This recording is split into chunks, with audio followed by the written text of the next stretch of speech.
Ester, pasal 1. Kisah ini terjadi pada zaman Ahasweros, yaitu Ahasweros yang memerintah 127 provinsi dari India sampai Ethiopia. Pada zaman itu, Raja Ahasweros duduk di tahtanya di benteng Shushan. Pada tahun ketiga pemerintahannya, dia mengadakan pesta untuk semua pejabat dan pelayannya. Semua tentara Persia dan Media, bangsawan dan pejabat provinsi datang ke pesta itu. Dan dia memamerkan kekayaan kerajaannya yang megah dan keagungannya yang besar dan luar biasa selama berhari-hari, yaitu 180 hari. Setelah hari-hari itu berlalu, Raja mengadakan pesta di taman istananya untuk semua orang yang ada di benteng Shushan, baik orang penting maupun rakyat biasa. Tempat itu dihiasi dengan gorden dari linen putih, dari katun halus, dan dari kain biru yang diikat dengan tali dari kain yang bagus dan wol ungu. Gorden ini digantungkan pada gantungan perak yang terpasang pada pilar-pilar marmer.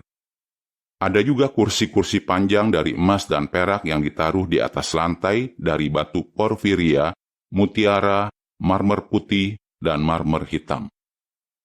Minuman anggur dihidangkan dalam cawan-cawan emas yang berbeda satu sama lain, dan minuman anggur dari kerajaan itu banyak sekali, sesuai dengan kekayaan raja. Tidak ada aturan yang memaksa siapapun untuk minum. Raja telah membuat pengaturan dengan para pejabat istananya bahwa setiap orang boleh bertindak sesukanya. Ratu Wasti juga mengadakan pesta bagi para wanita di istana Raja Ahasweros. Pada hari ke-7, saat hati raja senang karena minum anggur, dia memerintahkan Mehuman, Bista, Harbona, Bikta, Abakta, Zetar, dan Karkas, yaitu ke-7 pejabat istana yang menjadi pelayan pribadinya, untuk membawa Ratu Wasti ke hadapan raja dengan memakai mahkota kerajaan. Raja ingin memperlihatkan kecantikan ratu kepada rakyat dan para pejabat karena dia sangat cantik. Tapi, ketika para pejabat menyampaikan perintah raja, Ratu Wasti terus menolak untuk datang. Maka, raja menjadi sangat marah. Raja pun berbicara dengan orang-orang bijak yang memahami kebiasaan masa lalu. Sewaktu menangani berbagai urusan, raja selalu meminta saran para ahli hukum dan kasus hukum, dan yang paling dekat dengan raja adalah Karsena, Sietar, Atmata, Tarsis, Meres, Marsena, dan Memukan.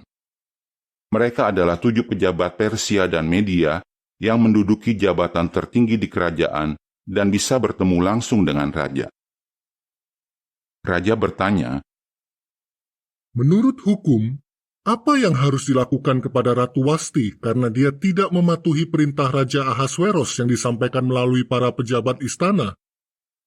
Memukan menjawab di hadapan raja dan para pejabat, Ratu Wasti tidak hanya bersalah kepada raja, tapi juga kepada semua pejabat dan rakyat yang tinggal di seluruh provinsi yang diperintah Raja Ahasweros.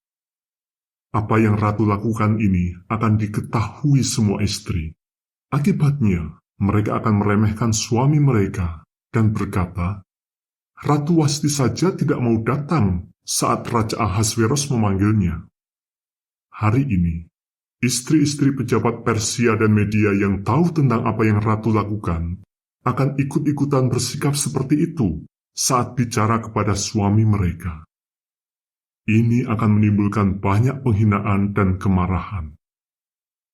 Kalau tuanku berkenan, buatlah suatu keputusan dan tuliskan itu dalam hukum Persia dan Media yang tidak bisa dibatalkan, bahwa Wasti tidak boleh lagi menghadap Raja Ahasweros. Berikanlah kedudukan kerajaannya kepada wanita yang lebih baik daripada dia.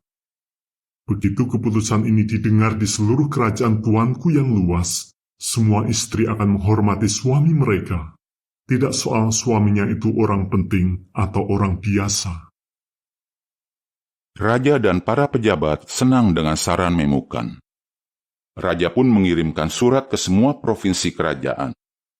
Setiap provinsi menerima surat dalam tulisannya sendiri, dan setiap bangsa dalam bahasanya sendiri, bahwa setiap suami harus menjadi kepala dalam rumah tangganya dan menggunakan bahasa bangsanya.